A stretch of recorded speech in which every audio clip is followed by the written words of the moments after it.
الحمد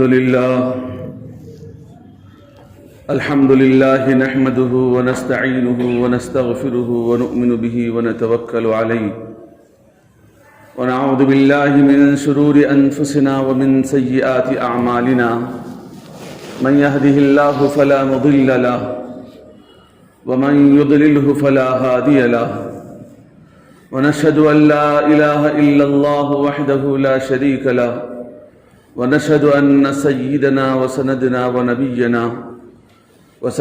ونبينا ومولانا محمدا عبده ورسوله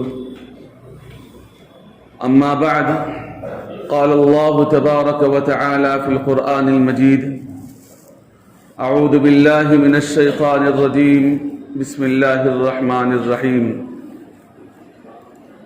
يا أيها الذين آمنوا اتقوا الله وابتغوا إليه الوسيلة وجاهدوا في سبيله لعلكم تفلحون وقال تعالى في مقام آخر والذين جاهدوا فينا لنهدينهم سبلنا وإن الله لمع المحسنين. معزز حاضرین کرام، واجب الاحترام میرے دینی بھائیوں، بزرگوں، دوستوں،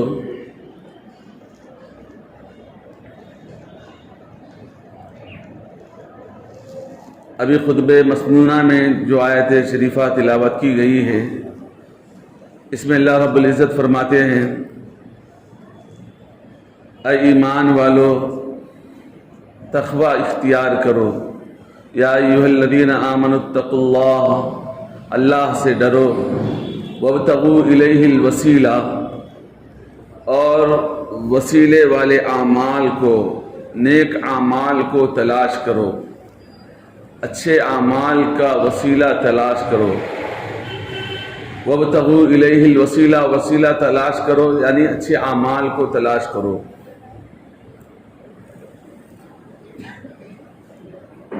وجاہدوا فی سبیلہ، اور اللہ کے راستے میں مجاہدہ کرو. تقوی، ایک تو تقوی کو اختیار کرنا، اللہ کا خوف اپنے دل کے اندر پیدا کرنا. اللہ کا خوف پیدا ہوتا ہے گناہوں سے بچنے میں. اللہ کا ڈر پیدا کرنا چاہیے انسان کو. کیسے پیدا ہوتا ہے؟ انسان اللہ والوں کی صحبت میں بیٹھے اور اللہ رب العزت کا کلام کی کثرت سے تلاوت کرے، اللہ کا نام کثرت سے لیتا رہے، اور اللہ رب العزت کا حاضر و ناظر ہونا. اللہ رب العزت مجھے دیکھ رہے ہیں، وہی مجھے پالے ہیں، پال رہے ہیں، اسی نے مجھے پیدا کیا ہے. ہر وقت اس کا استحضار ہمارے سامنے رہے، اس لیے کہ وہی ہم کو پیدا کیا ہے، اور پھر اس دنیا سے اسی کے حکم سے انسان جائے گا. جو کچھ دنیا کے اندر ہو رہا ہے، یہ سب کچھ اسی کے حکم سے ہو رہا ہے. اس کا استحضار انسان اپنے دل کے اندر رکھے، اس کا استحضار انسان اپنے دل کے اندر لائے کہ اللہ رب العزت ہی میرا خالق ہے، میرا مالک ہے. ہر لمحہ ہر انسان کی وہ نگرانی کر رہا ہے، وہ دیکھ رہا ہے ہر انسان کی کیا کیا ضرورتیں ہیں، اللہ پورا کر رہے ہیں. اللہ سب کی ضرورتیں پوری کر رہے ہیں.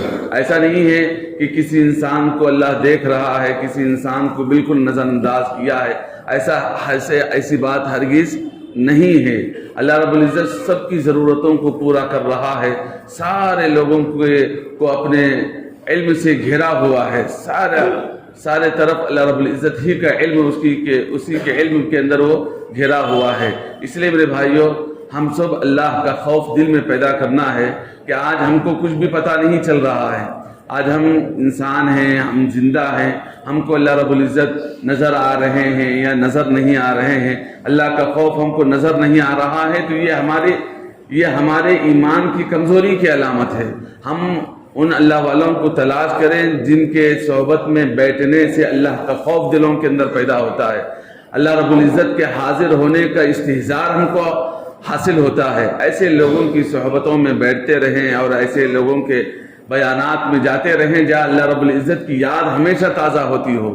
اس لیے ہمیشہ انسان یہ سوچے کہ میں متقی کیسا بنوں، میں اللہ کا خوف ہمارے دل کے اندر کیسے پیدا کروں، تو اللہ رب العزت اس آیت کے اندر حکم دے رہے ہیں کہ اے ایمان والو تم اللہ کا خوف دل میں پیدا کرو، وابتغوا الیہ الوسیلہ، اور وسیلے کی تلاش میں رہو۔ وسیلہ کہتے ہیں اچھے اچھے اعمال کی تلاش میں۔ جب انسان اچھے اچھے اعمال کرنے کے تلاش میں ہوتا ہے تو اللہ رب العزت برے اعمال کی طرف اس کی توجہ نہیں جاتی۔ آپ دیکھ لیں کوئی آدمی کوئی کام میں مصروف ہے تو وہ برائی کی طرف خیال اس کا ہرگز نہیں جاتا، اس لیے کہ اس کو یہ کام کرنا ہے، اس کے بعد فلاں کام کرنا ہے، اس کے بعد فلاں کام کرنا ہے، وہ آٹومیٹکلی وہ اپنے اپنے کام میں مصروف ہوتا ہے، جس کی وجہ سے وہی کام کرتا ہے۔ کوئی آدمی اس کو بلائے چلو میاں جا کر فلاں کام کر لیں گے، تب بھی وہ نہیں آئے گا۔ کیوں؟ اس لیے کہ مجھے اس کے بعد یہ کام کرنا ہے، مجھے اس کے بعد یہ کام کرنا ہے، مجھے اس کے بعد یہ کام کرنا ہے۔ اس کو اس کی کاموں سے اس کو فرصت نہیں ہوتی۔ اچھے اعمال جو انسان سیٹ اپ کیا ہوا ہوتا ہے، ان اعمال کے علاوہ دوسرے اعمال کی طرف اس کے پاس وقت ہی باقی نہیں رہتا۔ تو اس لیے ہمیشہ چاہیے کہ انسان اچھے کاموں کی تلاش میں رہے، اچھے اچھے اعمال کی تلاش میں رہے۔ جب انسان اچھے اعمال کو تلاش کرے گا تو اس سے بھی اللہ کا خوف پیدا ہوتا ہے، اس لیے کہ یہ اعمال کرتے کیوں ہیں؟ اللہ کو راضی کرنے کے لیے کرتے ہیں۔ اعمال کیوں کرتا ہے انسان؟ میرا رب مجھ سے راضی ہو جائے۔ آج انسان کو رب کے راضی ہونے کا پتہ نہیں چلتا۔ آج ہم لوگ صبح سے شام تک اعمال کر رہے ہیں، نمازیں پڑھ رہے ہیں، ذکر اللہ کر رہے ہیں اور دیگر اعمال صالحہ کر رہے ہیں۔ اللہ ناراض ہو رہا ہے اس کا بھی احساس نہیں، اللہ راضی ہو رہا ہے اس کا بھی ہم کو احساس نہیں ہو رہا۔ کیوں وہ احساس ہوتا؟ فی الحال انسان کو حکم دیا گیا ہے کہ یہ کام کرنا ہے، اس سے ان اعمال سے اللہ خوش ہوتا ہے اور ان اعمال سے اللہ ناراض ہوتے ہیں۔ اللہ نے بتلا دیا ہے، انہی اعمال کو انسان کرتے ہوئے جائے۔ اب راضی ہونا بسا اوقات اللہ رب العزت بعض بزرگان دین کو، اللہ والوں کو، نیک لوگوں کو جو زندگی بھر نیکی کی تلاش میں رہتے ہیں، اللہ رب العزت ان کو جن کن اعمال سے اللہ راضی ہو رہا وہ چیزیں بھی بتلا دیتے ہیں، اور کن اعمال سے اللہ ناراض ہو رہا وہ بھی بتلا دیتے ہیں۔ لیکن یہ کوئی ضروری بات نہیں ہے۔ ہم کو چاہیے کہ اللہ نے حکم دیا ہے، ہمارا ایمان حرف بحرف اللہ کی ذات اقدس پر ہونا چاہیے۔ بہت سارے لوگ تلاش میں ہوتے ہیں کہ کیسے میں دیکھنا چاہتا ہوں، میں محسوس کرنا چاہتا ہوں، میرے محسوس کیے بغیر میں نہیں کر سکتا۔ ان اعمال کی انسان چکر میں رہے گا تو زندگی بھر اس کو ان اعمال کے اس طرف اس کو احساس پیدا نہیں ہوگا اور اس کو عمل کی توفیق نہیں ملے گی۔ بس یہ سوچے کہ اللہ کا حکم ہے، میرا رب جو میرا پالنہار ہے، مجھے پیدا کیا ہے، اس نے مجھ کو یہ حکم دیا ہے، مجھے یہ عمل کرنا ہے، بس کرنا ہے، یہ عمل کرنا ہے، اس کا حکم ہے۔ اس عمل سے اللہ راضی ہونے کا وعدہ کیا ہے، ہم اس لیے ہم عمل کر رہے ہیں۔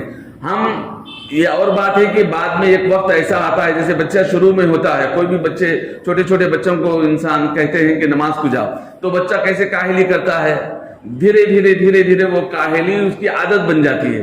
وہ نماز کو جاتا ہے لیکن کاہلی کے ساتھ جاتا ہے، بیزارگی کے ساتھ جاتا ہے، وہ غیر احساسی طور پر جاتا ہے، جبر کے ساتھ جاتا ہے، لیکن وہ جاتے جاتے اس کی طبیعت بن جاتی ہے، اس کے بغیر اس کو چین نہیں آتا۔ پہلے وہ چیزیں عادت بن جاتی ہیں، بعد میں عبادت بنتی ہے۔ اس لیے ہر انسان کے اندر بھی ہر کام جو انسان کرتے ہیں شوق سے اعمال صالحہ کرتے ہیں، اگر سے شوق نہ ہو تب بھی انسان کرتا ہے، ہم کو احساس نہیں ہو رہا ہے پھر بھی ہم اعمال کر رہے ہیں، تو پہلے وہ عادت بنتی ہے، بعد میں وہ عبادت بنتی ہے۔ پہلے وہ عادت بنتی ہے، بعد میں وہ عبادت بنتی ہے۔ ایسے ہی ہماری زندگی میں جو ہم اعمال کر رہے ہیں، اس کے رب راضی ہو رہا ہے اس کا احساس نہیں ہو رہا، اور اس سے ناراض ہو رہا ہے اس کا بھی احساس نہیں ہے۔ اس لیے ہم کو اللہ نے حکم دیا ہے کہ دیکھو فلاں عمل سے اللہ ناراض ہوتے ہیں، اس سے بچنا ہے، بس ہم کو بچتے رہنا ہے۔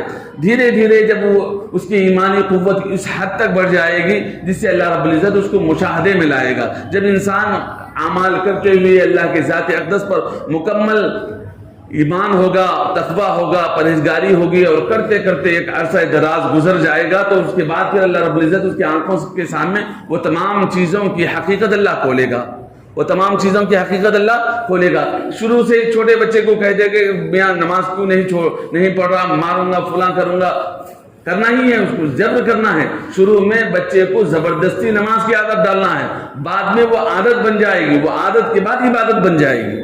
ایسے ہی ہم لوگ اپنے اپنے نفسوں کو اللہ کی اطاعت کی طرف جھکائیں. شروع میں عادت نہیں ہوتی، بیزارگی آتی، بہت سارے مرتبہ قرآن کی تلاوت کا احساس نہیں ہوتا، ارے اس سے کیا حاصل ہوتا ہے، ذکر اللہ کا مزہ نہیں آتا. ذکر اللہ کس کو کہتے ہیں؟ علماء بزرگان دین فرماتے ہیں کہ اللہ والوں کو بغیر ذکر کے مزہ ہی نہیں آتا. جیسے مچھلی کو بغیر پانی کے مزہ ہی نہیں آتا، وہ تڑپ جاتی ہے، وہ مچل جاتی ہے، وہ بغیر پانی کے رہ نہیں سکتی. ایسے ہی اللہ کے نیک بندوں کو اللہ کی یاد کے بغیر ان کو مزہ ہی نہیں آتا، اللہ کی یاد کے بغیر ان کو مزہ ہی نہیں آتا. اور اس کا احساس ہماری زندگی میں نہیں ہے.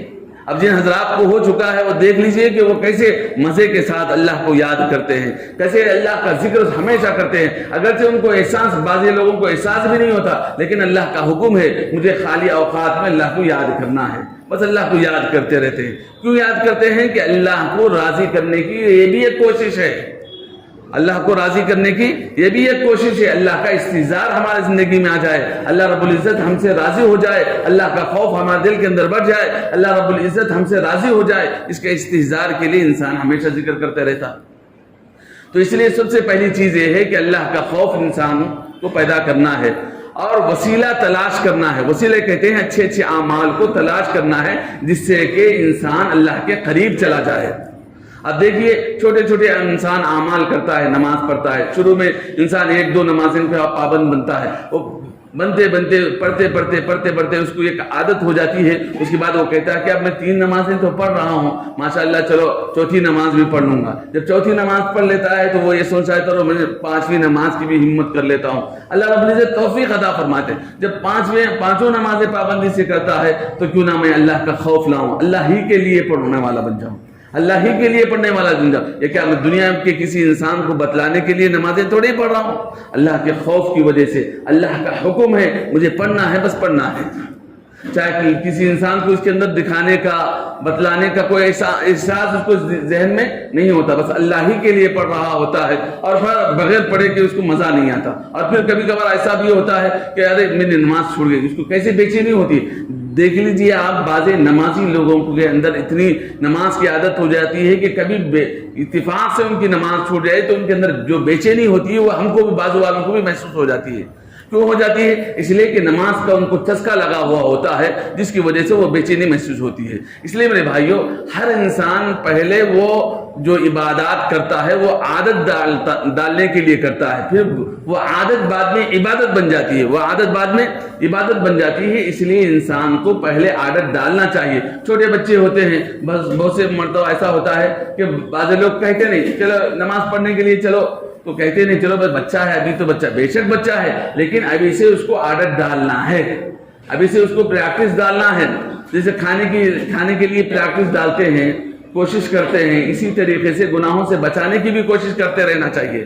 علماء فرماتے ہیں کہ بچوں کو بچپن سے سمجھاتے رہنا چاہیے. ایک ایک چیز سمجھاتے رہیں گے تو ان کے ذہن میں وہ بات بیٹھے گی، اس کے بعد عمل کی توفیق ہوگی، اس کے بعد عمل کی توفیق ہوگی. اس لیے بچوں کو بچپن سے نماز کی عادت ڈالنا ہے. بڑے ہونے کے بعد کہیں جوان ہو گیا، شادی کے قابل ہو گیا، شادی والا ہو گیا، بچے والا ہو گیا، نماز کو اب ابھی آپ چلیے مصروفیت ہے، چلیے اب یہ مصروفیت بلکہ زندگی بھر اسی میں ہماری گزر جائے گی تو پھر کیا ہوگا. اس لیے میرے بھائیوں، شروع سے ہی بچپن سے ہم عادت ڈالنا ہے بچوں کو، نوجوانوں کو، عورتوں کو، بچوں کو، بچیوں کو. ایسے ہی ایک تو نماز کی ایک پریکٹس ہے، ایسے ہی روزے کی پریکٹس. شروع میں پہلی مرتبہ زندگی میں کوئی انسان روزہ رکھا، کتنا اس کو مشکل محسوس ہوتا ہے. صبح سے شام تک روزہ رکھنا ہے، بغیر پانی کے، بغیر بھوک، بغیر کھائے کے، بغیر بات کیے کہ کیسے رہنا ہے، کیسے گناہوں سے بچتے ہوئے رہنا. شروع میں اس کو مشکل ٹف نظر آتا ہے. اس کے بعد رہتے عادت بن جاتی ہے، عادت سے پھر عبادت بن جاتی ہے، عادت سے عبادت بن جاتی ہے. تو ایسے ہی انسان کو چاہیے کہ اعمال کو تلاش کرتے رہے. وَابْتَغُوا إِلَيْهِ الْوَسِيلَةَ، اچھے اعمال کو تلاش کرتے رہو تاکہ اللہ کا قرب اس کو حاصل ہو جائے، تاکہ اللہ رب العزت کا قرب حاصل ہو جائے. وَابْتَغُوا إِلَيْهِ الْوَسِيلَةَ وَجَاهِدُوا فِي سَبِيلِهِ. آگے اللہ رب العزت فرماتے ہیں کہ وَجَاهِدُوا فِي سَبِيلِهِ، اور اللہ کے راستے میں مجاہدہ کرو. اب مجاہدہ کس کو کہتے ہیں؟ بہت سارے لوگ یوں سمجھتے ہیں کہ نہیں، اللہ کے راستے میں جانے کے بعد اس کے اندر ڈٹے رہنا وہ بھی مجاہدہ ہے. جیسے جہاد فی سبیل اللہ چلے گئے، دشمن زیادہ سے زیادہ لشکر ہے، وہاں پر ڈٹے ہوئے ہیں، تو یہ تو عین مجاہد یا عین مجاہدہ ہے. لیکن اس کے علاوہ بھی مجاہدہ ہوتا ہے. علماء فرماتے ہیں کہ جیسے مثال کے طور پر اس کے سامنے اچھی اچھی چیزیں آ گئی، حلال نہیں ہیں لیکن نفس کہہ رہا ہے کہ کھانے کے لیے، لیکن اس کے باوجود بھی وہ یہ اپنے ایمان کے تقاضے کو سامنے رکھ کر وہ حلال چیز نہیں ہے، میں ہرگز نہیں کھاؤں گا، وہ حلال چیز نہیں ہے. مثال کے طور پر اگرچہ چکن آیا ہے لیکن وہ حلال کیا ہوا چکن نہیں ہے، غیر مسلم کے ہوٹلز کا ہے، کہاں سے کاٹے، کیسے کاٹے، اللہ کا نام لے کر اس کو ذبح کیا گیا ہے یا نہیں اس کا پتہ نہیں، میں نہیں کھاؤں گا. اللہ کے لیے وہ مجاہدہ کر رہا ہے، ڈٹا ہوا ہے، میں ہرگز استعمال نہیں کروں گا. تو اس کو کہتے ہیں مجاہد فی سبیل اللہ، اللہ کے راستے میں جہاد کرنے والا. ایسے ہی گناہ کی کوئی کسی انسان کو عادت پڑی ہوئی ہے، بعض لوگوں کو عادت پڑی ہوئی ہے گناہ کی، مثال کے طور پر ٹی وی دیکھنے کی عادت ہے، یہ بھی ایک گناہ ہے. ہم کو آج گناہ محسوس ہی نہیں ہوتا. ایک فون دیکھنے کی، بیکار چیزیں ڈھونڈنے کی، تلاش کرنے کی عادت پڑی ہوئی ہے. اب ہم اس کی طرف توجہ دے رہے ہیں، اب ہم اس کو اللہ کے واسطے روک رہے ہیں. دیکھ میاں، جب فون کھولے گا تو جس کے اندر غیر ضروری، اس کے اندر لوگوں کو دیکھنا پڑے گا، اس سے اللہ ناراض ہوگا، میرا رب ناراض ہوگا، اس میں ٹائم ویسٹ ہو جائے گا. اس سے حاصل کیا ہے مجھ کو؟ کیا میرے رب کی رضا اس سے حاصل ہو رہی ہے؟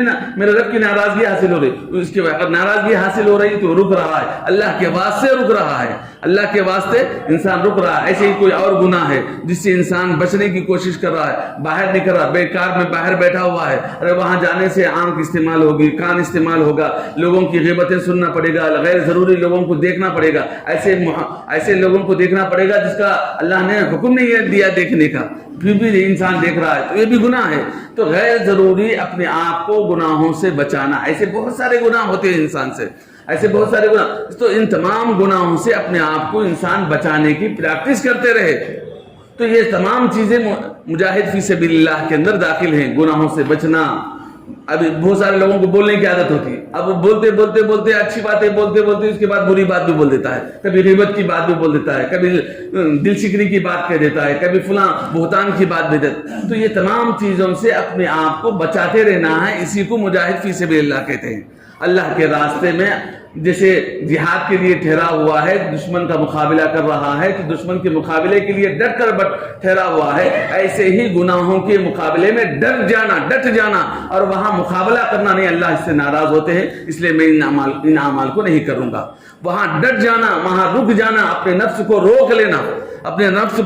روک لینا، اسی کو مجاہد فی سبیل اللہ کہتے ہیں. بہت سارے گناہ انسان کے، ہر آدمی نہیں کہہ سکتا کس سے کیا گناہ ہو رہا ہے. ہر ایک آدمی اس سے اپنے زندگی کے اندر پریکٹس دیکھ لے کہ میرے زندگی میں مجھ سے کیا ہو رہا ہے. بہت سارے لوگوں کو ٹی وی کی عادت ہوتی، بہت سارے لوگوں کو غیبت کی عادت ہوتی، بہت سارے لوگوں کو چغلی کی عادت ہوتی، بہت سارے لوگوں کو نہ جانے کتنی چیزوں کی عادت ہوتی ہے. وہ ہر آدمی اپنی زندگی میں دیکھ کر ان چیزوں سے بچنے والا بن جائے. جب بچنے والا بن جائے گا تو اس کو کہتے ہیں مجاہد فی سبیل اللہ. اللہ کے راستے میں وہ رک رہا ہے اللہ کے غضب کی وجہ سے. یہ عمل سے کیوں رک رہا ہے انسان؟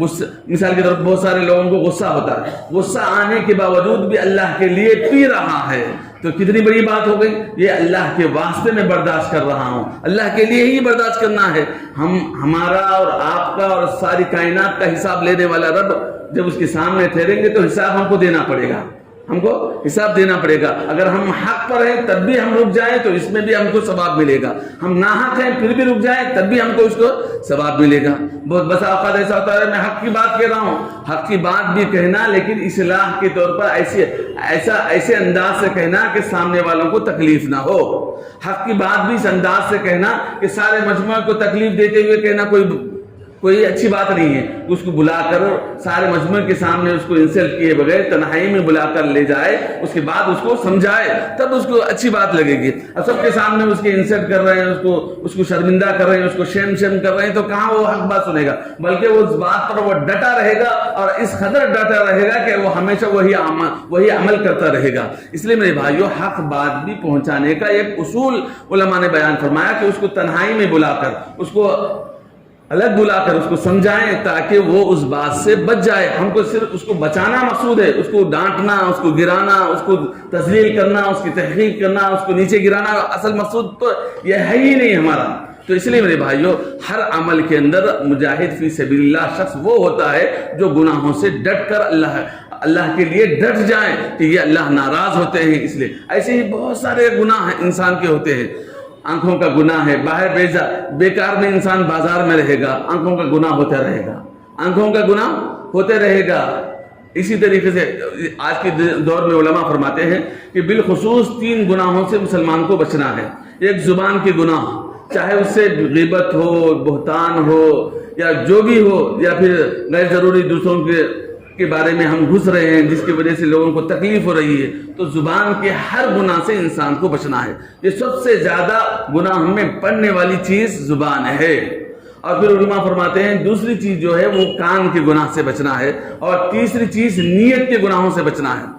آج کے دور میں ہر انسان کوئی چیز اس کے سامنے اچھی نظر آئے تو بس نیت میں خلل پیدا ہو جاتا ہے, نیت غلط فوراً شروع کر دیتا ہے کہ یہ چیز اچھی چیز ہے, چلو میں بھی کروں گا. تو اپنی جگہ وہ اس کی کوشش کرے, لیکن اس کی جگہ اس کی چیز کو میں چھین کر کوشش کروں گا, یہ نیت میں فطور ہے, یہ نیت میں فطور ہے. ایک مرتبہ کا واقعہ ہے, کتابوں میں لکھا ہے, علماء نے کہا ہے کہ نوشیروان ایک بادشاہ تھا.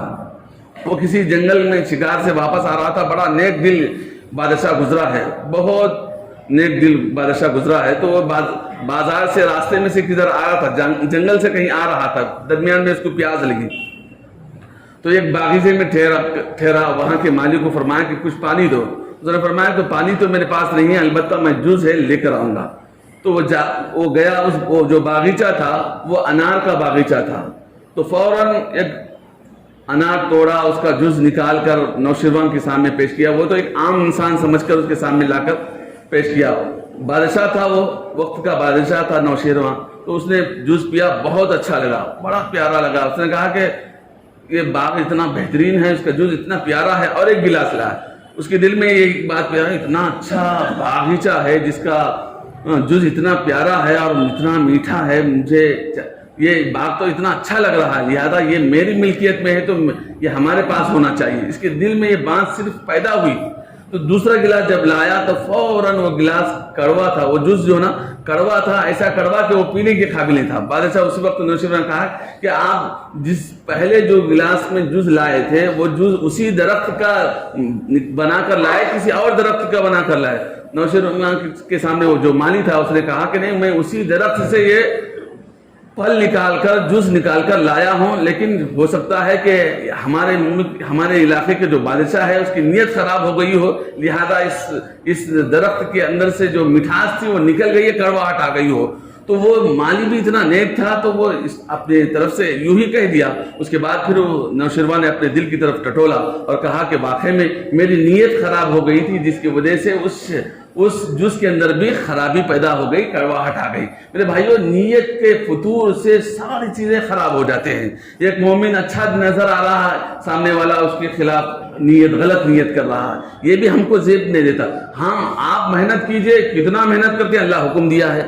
لوگوں کے بیچ میں ٹانگ ڈالنے کی کیا ضرورت ہے, ٹانگ اڑانے کی بہت زیادہ کوششیں مسلمان کرتے ہیں. کوئی آدمی اوپر جا رہا ہے, اس کی ٹانگ کھینچنے کی کوشش, یہ اسلام میں پسندیدہ بات نہیں ہے. دوسروں کے خلاف نیت خراب کرنا یہ بھی اچھی بات نہیں ہے.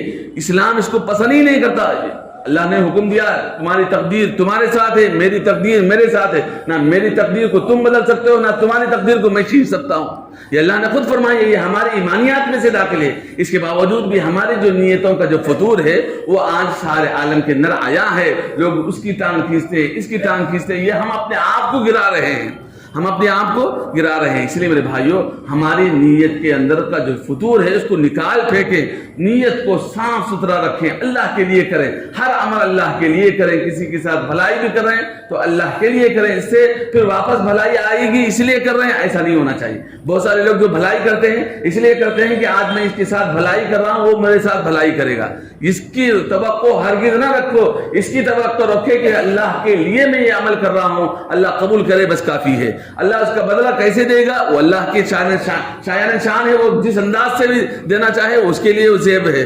ہم اس سے بدلہ نہیں چاہتے، اللہ کی ذات اقدس سے ہم بدلہ چاہتے ہیں، میرا رب راضی ہو جائے اس کے لیے میں کر رہا ہوں۔ یہی کوشش ہم سب کو کرنا چاہیے، اور ہمارے آنکھوں کی حفاظت، کانوں کی حفاظت، زبان کی حفاظت، اور اسی طریقے سے نیتوں کی حفاظت کرتے رہنا چاہیے۔ اللہ سے دعا ہے اللہ تعالی ہم تمام کو کہنے سننے سے زیادہ عمل کی توفیق نصیب فرمائے، آمین وآخر دعوانا۔